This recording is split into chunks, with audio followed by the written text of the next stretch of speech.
music.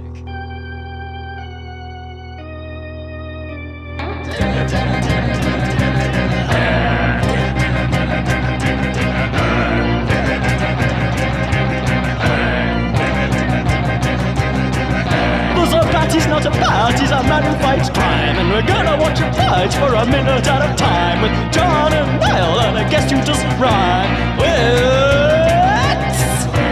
Bat Minute!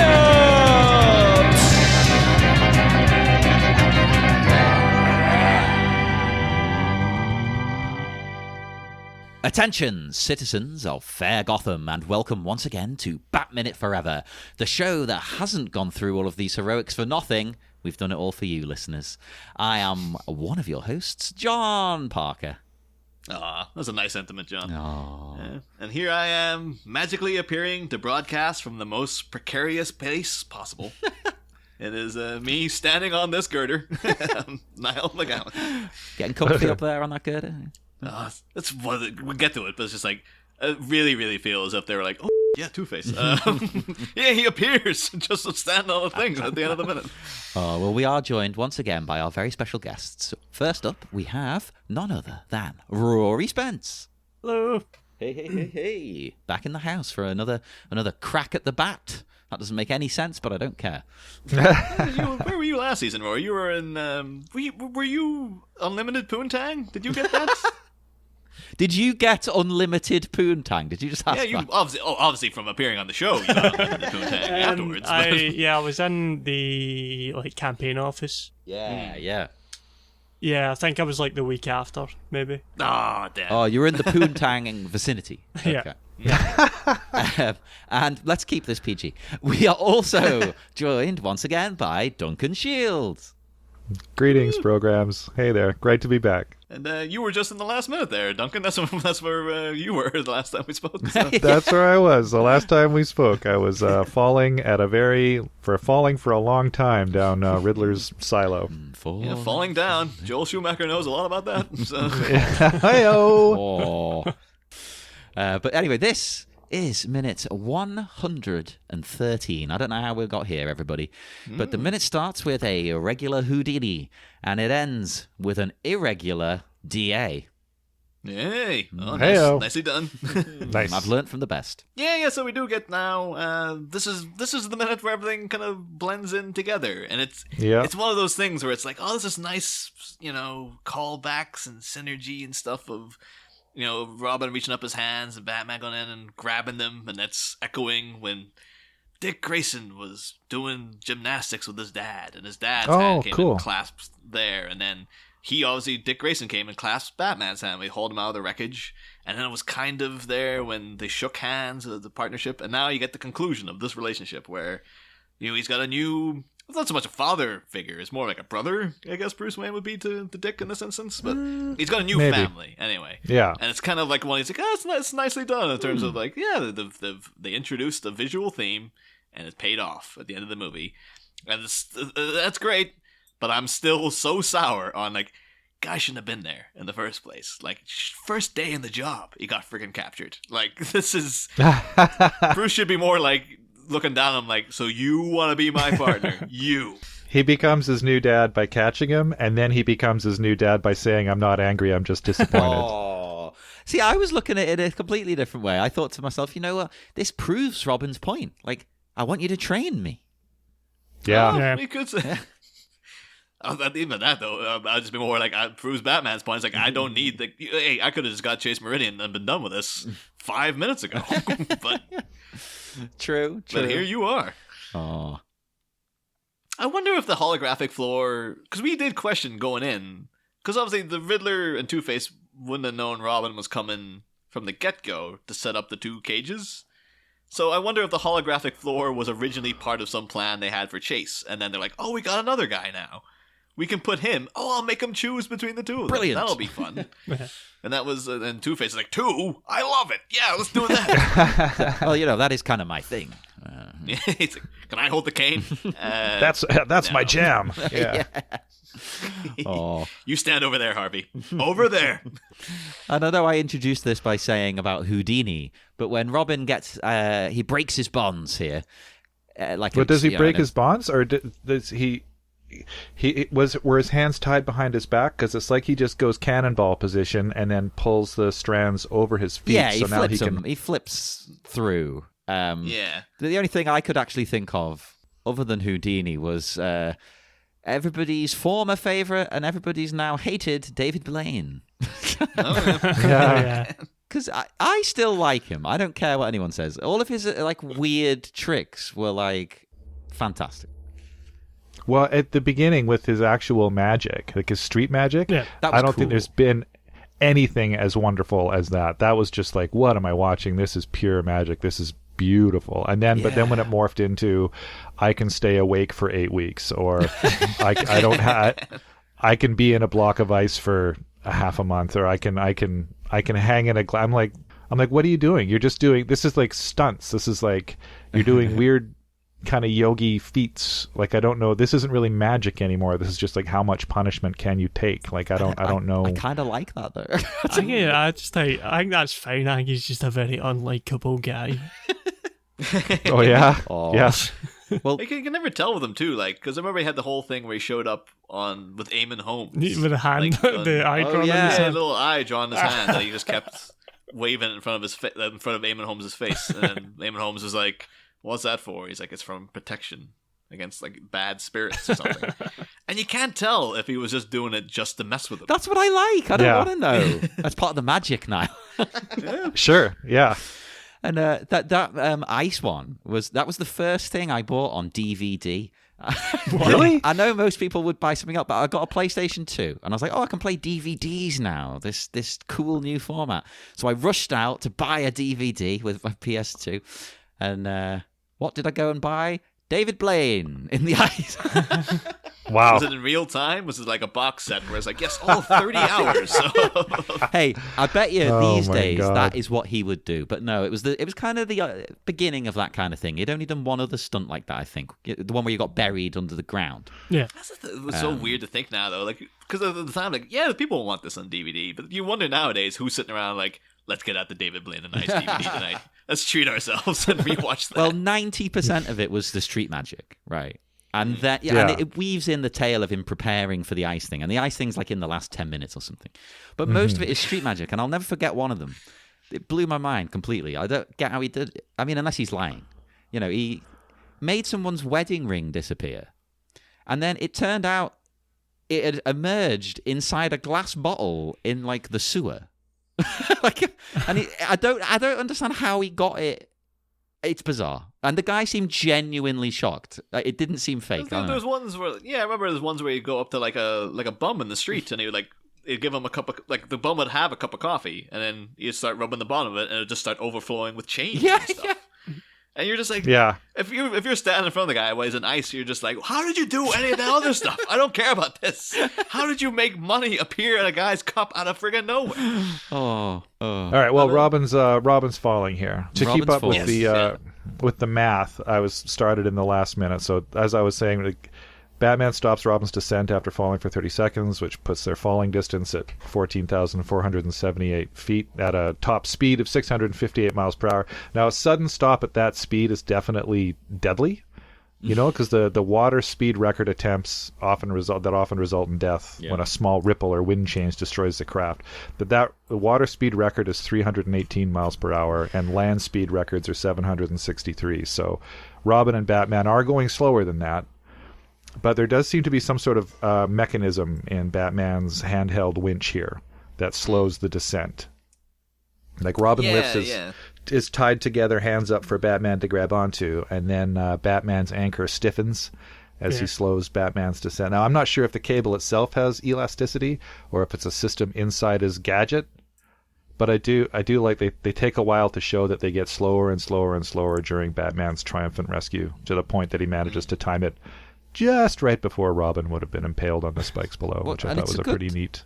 And it's a good job Robin is a trapeze artist, because the way that he survives this would be almost impossible for anybody else, I think. Like, do you think for example, have the upper body strength required to hold on like this? It's crazy. Well, at the very least, no matter how strong you are, Batman is dislocating both shoulders here. Yeah.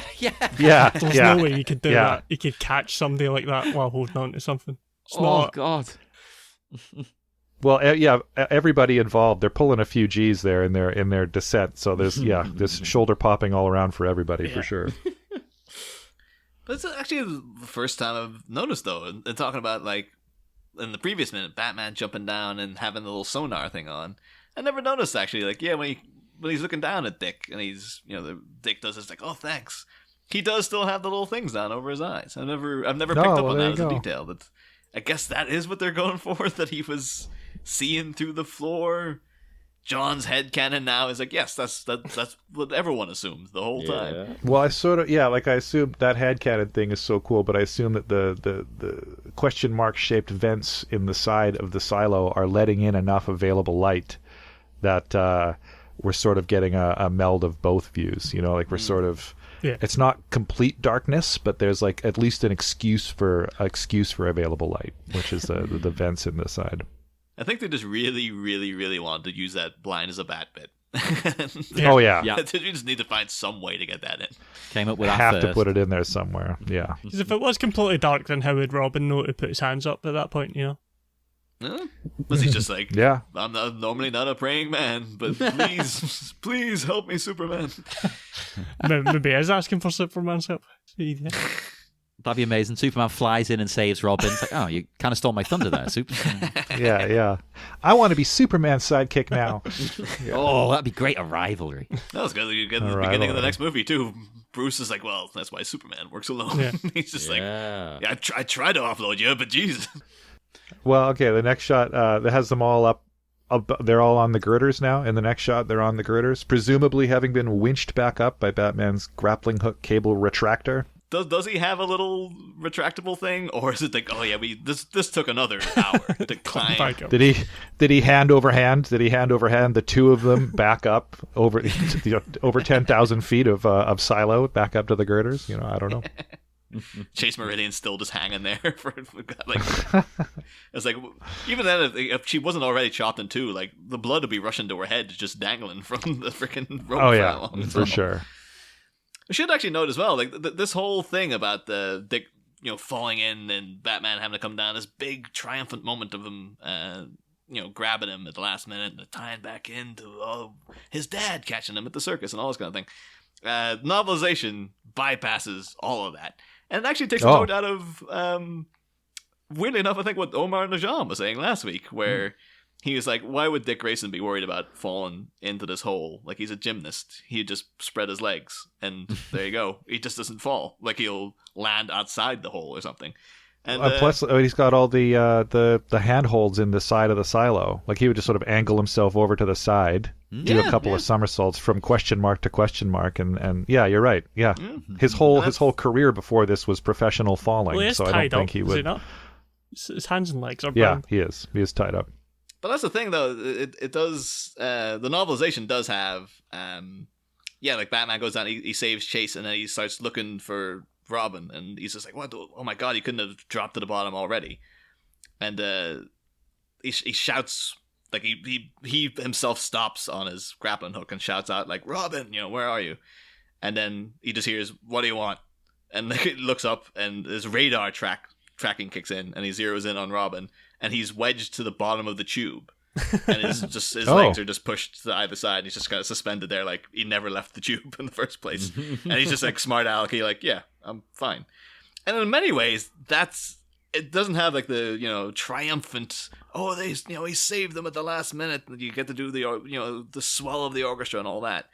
But it at least makes a better case for Robin being his partner in that he didn't need to be saved. He was like, no, he took care of himself. And it's kind of like Batman learned from that, like, oh, I don't have to worry about this kid. He can come with me, and even if he gets captured, he can save himself. He'll be okay and stuff.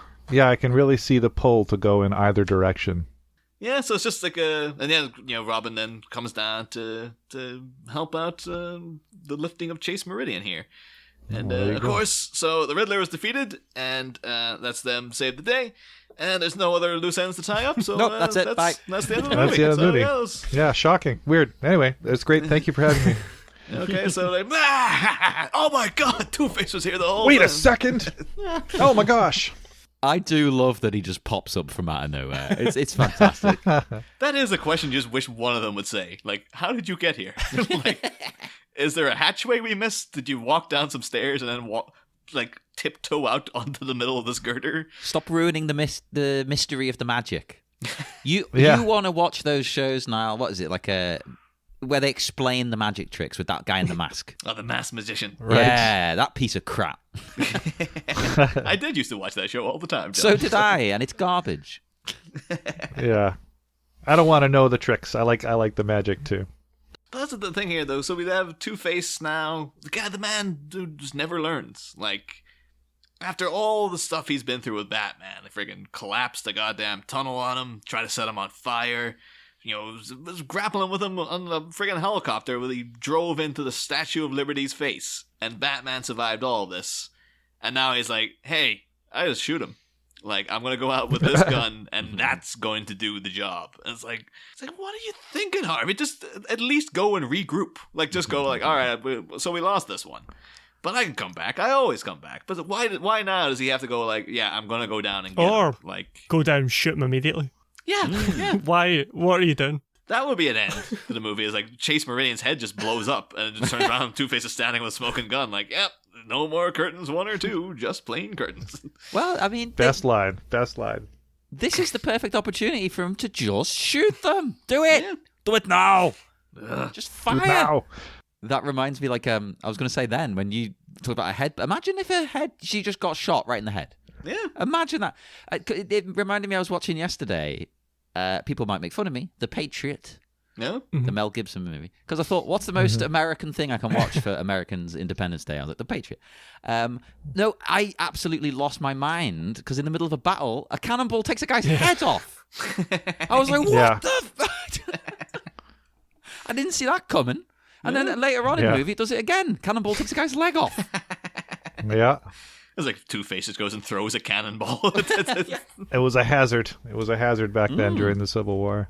And, well, just to touch on Two-Face as a subject for a second, like, I like him. I think he's the most fascinating Batman villain because to me, he's the opposite of Batman, not Joker. Like, Joker's a lunatic, but it's like Heath Ledger said in The Dark Knight, like, he's a dog chasing cars. He wouldn't know what to do if he caught one. But Two-Face is like pure nihilism. Like, it's why it's hard to portray him as a villain in a movie because honestly, he could flip a coin and decide to help Batman. Yeah. You know, or betray his fellow villains, which is something I think he's done in the comics from time to time. Like he's an agent of chaos like the Joker, but the Joker wouldn't ever help Batman, I don't think. Like, I'm sure there's a long back history in the thousands of issues of Batman related titles where all the villains have teamed up with Batman at some point. But yeah. The only times I can think of recently were like in Metal, but that's because the whole universe was going to be destroyed. Yeah. But like, so, like Two-Face is apolitical. Like, he's a true nihilist that says that being good is immaterial, being bad is immaterial, none of it matters. It's all a flip of the coin. Like, our concept of justice is a collective agreed on hallucination that has no place in the real world.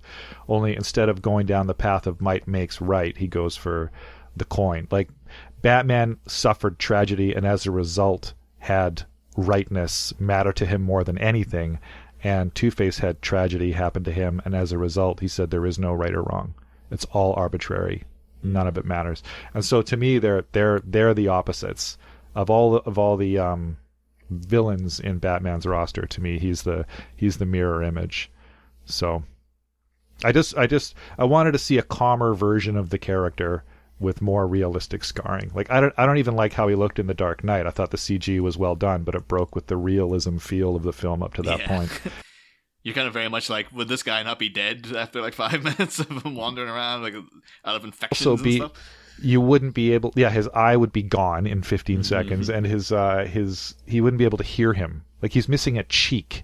Every sibilant would be like, "Show, I have to talk to you about something." You're like, what did you just say? I don't, But he was. I think they should have gone that route.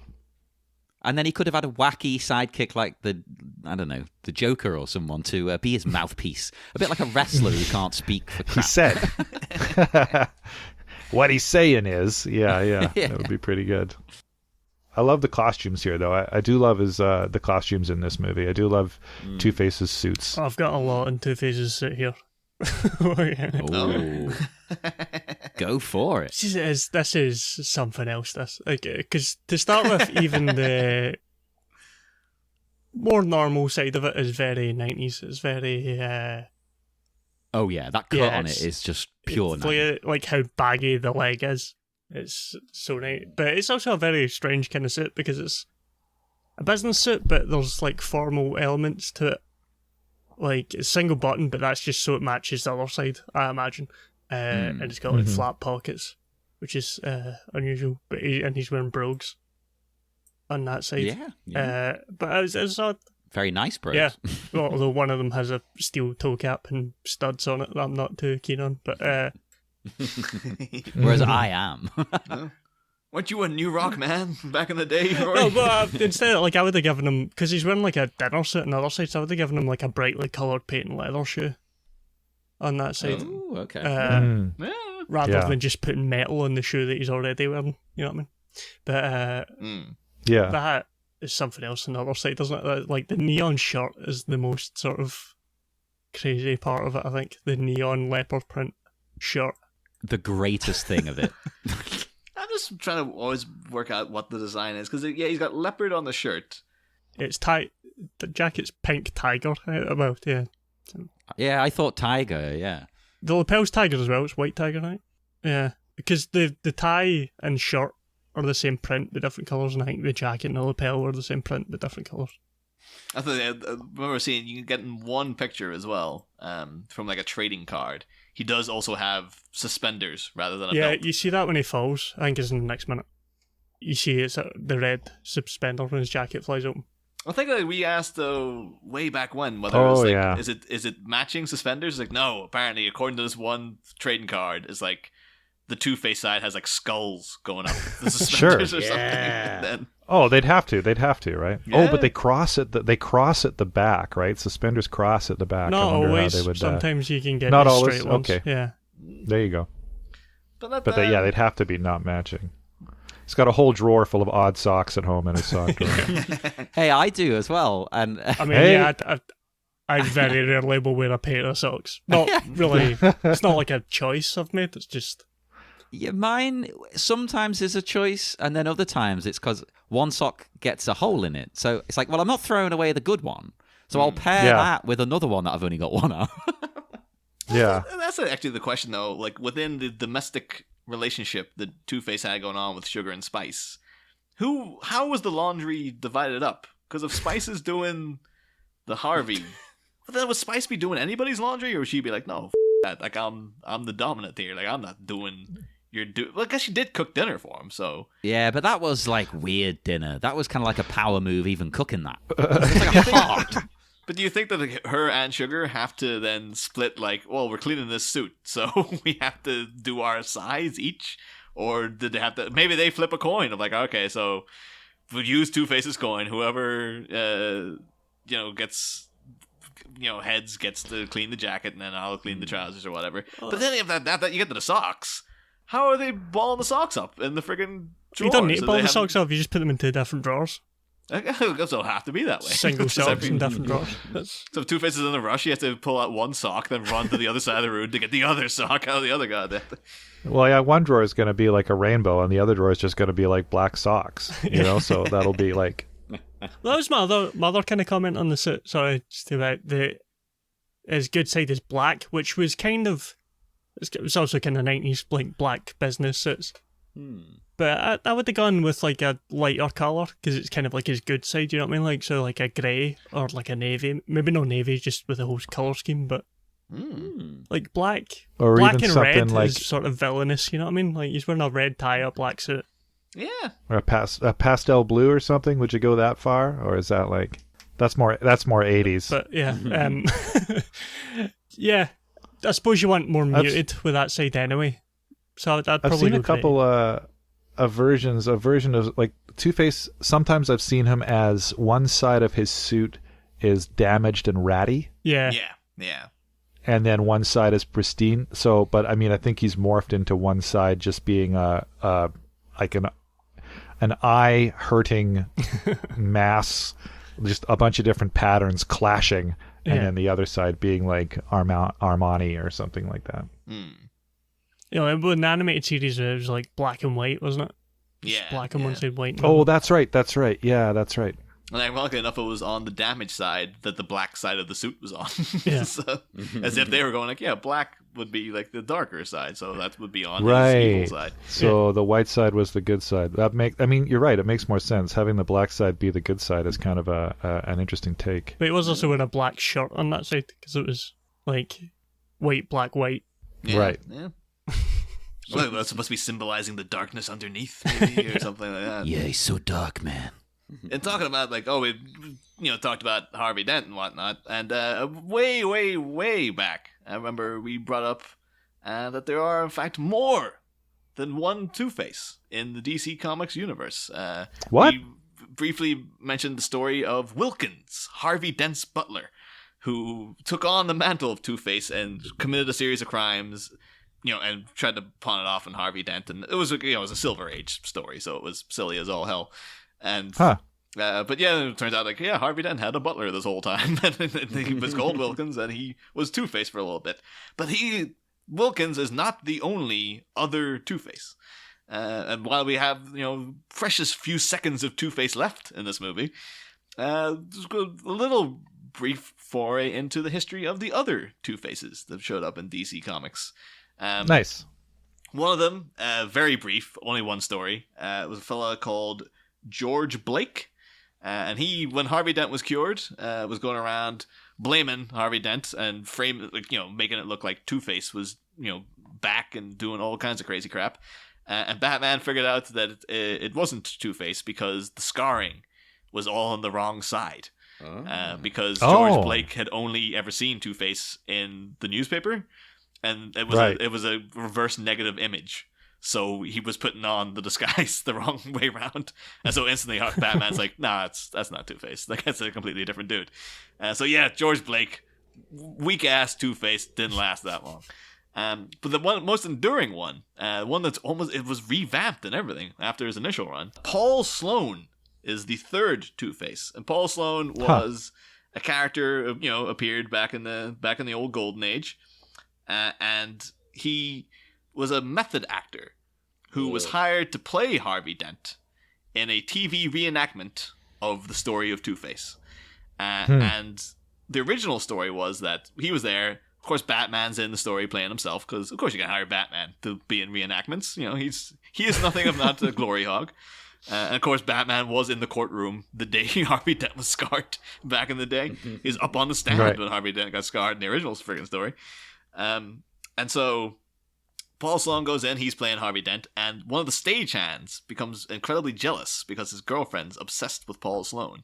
So he swaps out the fake acid for real acid. And Paul Sloan then gets scarred, and his whole big thing is all about vanity. Like, all he cares about is the fact that he's really ugly now. And because he's so method and he's kind of going crazy, he just then thinks he's Two-Face, and he becomes the new Two-Face. Goes on a whole big rampage for a while, and Batman actually defeats him by using a weighted coin. Like, he has Batman captured at one point, and he's like, hey, you need to use your coin. And it turns out Batman slipped it with a weighted coin that'll always land on its side, which was then brought up in, I think it was Second Chances, you called the Batman animated series episode, where Two-Face keeps flipping the coin, and it keeps landing on its side, and it just drives him crazy, because he can't see the forest of the trees of like, clearly Batman's done something here. He's just like, I can't decide what to do if I can't. No, I love that though, because he's so crazy. He wouldn't even think of that. It's just it's like obsessive compulsive disorder or something. He's just got to flip it and he's got to get it right. Yeah. Yeah, it wouldn't occur to him that he'd just be like, wow, the odds of this happening. Wow, it keeps happening. He wouldn't be like, somebody sabotaged me, obviously. He's just too focused on the decision maker. Yeah, I like that. Yeah. But then, so Paul Sloan then, defeated, has plastic surgery, is cured for like about 30 years or thereabouts of comics history. And then the late 80s in DC or Detective Comics 580 and 581, we do get the return of Paul Sloan via a storyline where he's abducted and scarred again, and it's a mystery of who did it. And Harvey Dent is also Two-Face running around, and it turns out in the end Harvey Dent scarred Paul Sloan to make him a second Two-Face. So Batman's like, I'm seeing double here, 4 Two-Faces. But yeah, so there's literally 2 Two-Faces in the comics for a while. And Paul Sloan's gone. You know, he slides back into it for a little while until he finds out that, like, it was Harvey Dent who did it out of jealousy, because he's like, well, why did this guy get to go back to being like a normal guy after friggin', you know, look at me, for Christ's sake. And but because Paul Sloan's so dementedly like method, he believes that he is the original Two-Face, so he's trying to kill Harvey Dent, thinking like, well, this guy's like an upstart trying to take my gig, when Harvey Dent's like, I'm the real deal Two-Face. They even do the classic thing, of course you have to do, where they get in a fight, and you can't tell which Two-Face is which. Well, shoot us both, Spock. Shoot us both, Spock. Exactly, yeah. And the thing is, Batman only knows because Paul Sloan is ambidextrous, so he flips with both hands, and Harvey Dent only ever flips with his right hand. So that's how you can tell the difference between the two. And eventually Batman snaps Paul Sloan out of this, and he becomes like a good Two-Face. And him and Gordon and Batman team up to take down Harvey Dent. And that's, you know, wild. That's the end of that storyline. A good Two-Face. That's like that bloody comic you were telling me about where you get good Darth Vader. Yeah. Essentially, in a white suit. Or evil Riker. Oh, yeah. Now, I like evil Riker. Well, it's also like in The Dark Knight, when there's a bit in The Dark Knight with Two-Face where Two-Face gets cured, and they give him plastic surgery so his face is all good again, but it accidentally makes him completely evil. Yeah. It's a really kind of chilling end. Yeah, when like, I think he's asking Batman, what do you see? And it's like, what he sees is this entire face is like completely scarred. Flips back and forth. Yeah. But that kind of, it sort of makes the insinuation that the scarred half was the good half. Oh, I like that. That's a bit of a twist on the way you'd think about it, yeah. Because he gets made to look good, and all it did was make his soul completely scarred, which seems to insinuate that underneath the scarred half was the good person. Yeah. That the damage he sustained was actually making him sympathetic, whereas the good half of him was the DA half of him was now fully evil, instead of having some sort of check. Like, it's kind of like someone that slipped Tommy Lee Jones that book instead of whatever the hell he was. Yeah. Oh. But the thing is, like, in the early 2000s, they did do Paul Sloan was brought back in a very underrated story called Batman Dead Reckoning, which is by Ed Brubaker. This would, I think this would have been a bigger story, and it would be more fondly remembered, because it's very Hush-like. I don't like Hush. And I think that this is like Hush, but it's kind of better to me, because it brings back something from like old lore rather than just introducing like, oh, this Tommy Elliott guy out of nowhere and stuff. But the more you hate Hush, the more I'm like, well, I'm going to read it just to prove him wrong. I don't mind Hush. Hush does get quite a bit on both sides. I think people love it, people hate it. I think it's pretty good. Yeah. It's quite good. It just feels too much like they're trying to jam in every single Batman film they can think of. It's like, what's the other one? The Long Halloween. I really enjoyed The Long Halloween. Well, we're currently covering that on the Patreon, but Niall, that has the same problem. It crams all the villains in. What you on about? Yeah, I had a problem with The Long Halloween as well. So, but the Two-Face aspect of The Long Halloween is pretty good. Yeah. But in Dead Reckoning, there's a whole storyline where Two-Face goes off and he's sort of done with the Rogues Gallery. It wants nothing to do with them anymore. So, in the aftermath of that, there's someone around called the Charlatan, who's killing supervillains. He kills Killer Moth. He's going after Penguin and stuff, and he leaves a coin that's scarred on both sides. And it's revealed at the end that it's Paul Sloan, although they spell his name differently. I don't think it's supposed to be the same continuity. But the thing is that, in that version, Paul Sloan is a heavy method actor in a kind of Lon Chaney kind of way, who is like really into getting into costumes and things like that. And he's hired, because Harvey Dent Two-Face is just done with the Rogues Gallery, he doesn't want to work with them anymore. The Joker and all the big supervillains, the Riddler, everybody, they start coming together with like, oh, we have a plan to kill Batman that we're going to use Two-Face for, but we can't use Two-Face because Harvey Dent's gone. So we'll hire this actor, and he can be Two-Face. And so they go in and they, put all the makeup and stuff on him and all this kind of thing. But because they know he's so method and he's so passionate about it, and when he's in character as Two-Face, he's not scared of them. Like when he's just Paul Sloan. He's terrified. But once he's in character, he'll go up and like punch the Joker square in the face and not care about it and stuff. And the Joker's just like, oh, this will be fun. So he starts teasing the guy into like further and further into the character. And eventually they do a heist and Paul Sloan ends up killing a guy. And that drives him insane because he's like, the guilt of like, who was I even when I killed him? And was that me? Was that the character? Who am I anymore? And like, oh, this is such a horrible thing I've done and all this sort of stuff. And the Joker, of course, thinks this is like hilarious that he managed to coax a guy into killing something. Comedy dynamite, yeah. And then Two-Face then finds out about this, and he's like, there's some upstart asshole coming to friggin' take my place. He abducts Paul Sloan and slashes his entire face up. Virtually leaving him on the verge of death. And then Jonathan Crane comes in and he resurrects him. So it's kind of like, even when you see him, it's basically Darkman. It's like an actor is come back from the grave. And now, instead of Darkman, I think, is he can't feel pain. And this, he can't feel fear. Because he's, Jonathan Crane brought him back. So he did some weird fear-based, experiments and stuff. And yeah, he's become the charlatan. He's like this very Darkman-looking Avenger who goes out and is killing supervillains. He's trying to do the stuff that Batman won't do and just flat out kill these people and stuff. And there's a whole big final fight with the Two-Face shows back up and all this other stuff. But it's actually a pretty good story. I think what lets it down is the artwork is very early 2000s lazy kind of. Oh yeah, I'm not a big fan of that. Yeah, it doesn't look great to me. But I feel like if they got like Tim Sale or someone in to do that, people would be talking about Batman Dead Reckoning a lot more because it's like this is a pretty compelling story. Like, so let's get some new artwork done for it, people. Let's crowdfund that. Yeah, no offense to the guy who did that artwork, but well, he might be an amazing. He's listening, saying, "Hey, that was a year of my life, guys. I was pretty proud of that work." Get a letter going like, "Yeah, that was me, you fucking asshole. I've been listening to you from day one, but never again now." Jesus Christ. Hey, I'll defend it though, right? Because he might be one of the best artists going. It doesn't matter. He'll have been doing kind of the brief he's been given. Like that is the style at the time. You do the style. It's what people want. It's what the publisher wants. So you just do it, don't you? Maybe he would have done a different style. Was it the actor's call or was it the director's call? Was it the artist's call or was it the editor's call? Yeah.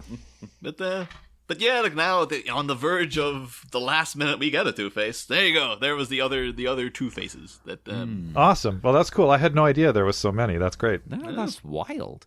And there's something that's a bit different in the Goldsman draft here as well. At the end, well, Two-Face, he pops up by instead blinding Batman with a big halogen bulb, because it screws up his new vision. Sure. Which I think's really cool. Why take that out? Because I suppose they've took it out because they got rid of the whole making the room dark. The whole thing's it's not doesn't even exist anymore. So if you can't convey the idea that they're supposed to be going for in the movie already, if Two-Face shows up with a friggin' miner's helmet on or something, everyone's gonna be going, what is happening? It's a shame because it's quite fun. I think when the villains get one up on Batman by just using normal things, because Batman's got all this super technology. I like when they beat him just by using like a bulb. But like, what if Two-Face shows up in a miner's helmet though with a bulb in front? It's gonna have to be like a Two-Face miner's helmet, so it'll have to have like crazy flames in one side. One half of the bulb is red or something. Half UV light, half sun lamp, half spotlight, that kind of thing. Maybe I think they were going down that route, and they're like, "Look, we're gonna be here all goddamn day if we have to start designing this guy's friggin' helmet. He just shows up somehow with a gun, and he's gonna finish a flashlight. Yeah." Well, last thing on this, you mentioned one of the Two-Faces was ambidextrous. I think it's good attention to detail that Tommy Lee Jones is holding the gun in his left hand. Yeah. Good call. Good eye. Yeah, that is good. Tommy Lee Jones went deeper into this role than we all thought. Hell yeah. Though he definitely put his all into it, whether you agree with his choices or not. Yeah. It's good for a couple of reasons, because one, he's about to flip a coin with his right hand, but also it's his dark half holding the gun, Yeah. No, I love that. Because the other side wouldn't shoot. I mean, in a normal Two-Face story. Of course, in this Two-Face story, both halves of Two-Face are exactly the goddamn same for some reason. That's kind of my issue with it. Yeah, like not only is he over the top, there's no he's just wacky bad guy through and through. There's no there's no other stuff. So. It's our main issue with the whole, probably the whole movie, to be honest.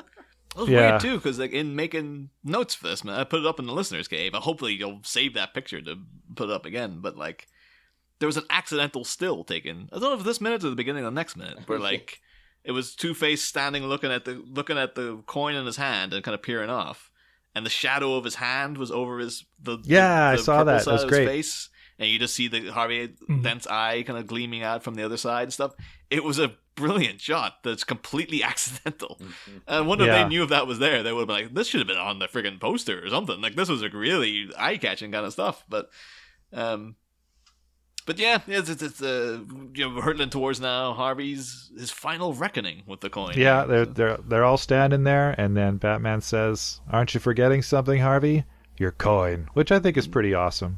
You know, Val Kilmer might have been a little bland as a Batman in some respects, but geez, that jaw and that chin, man, this shot of him just saying, "Aren't you forgetting something?" is like, oh man, you sure had the look.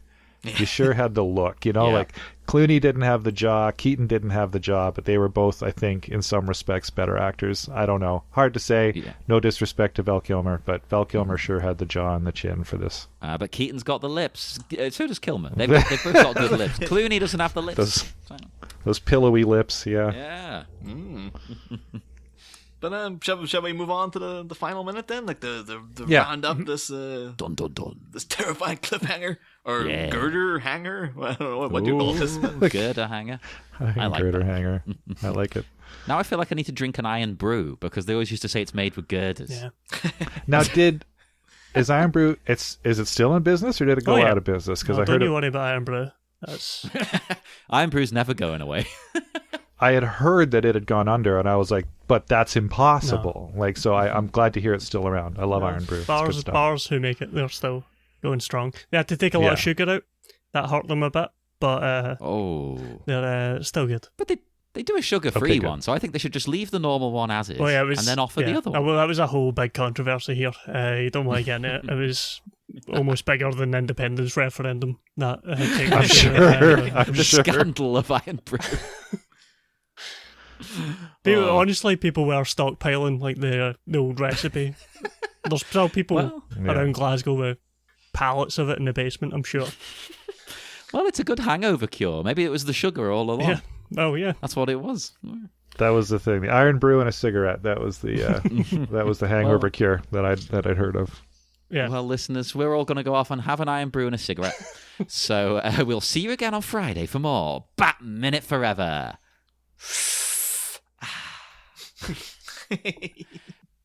Next time, a fistful of dollars. The implacable Pope of Piebald is reminded of his irrational crutch. And it could be that the Caped Crusaders are shit out of luck. But while the final flip of fortune might mean that the heroics were all for naught, can a quick change double-cross prompt this particular bad penny to drop? Find out Friday. Same bad pod. Different Bat Minute. Ba-da-da, ba-da-da-da-da-da-da-da-da-da.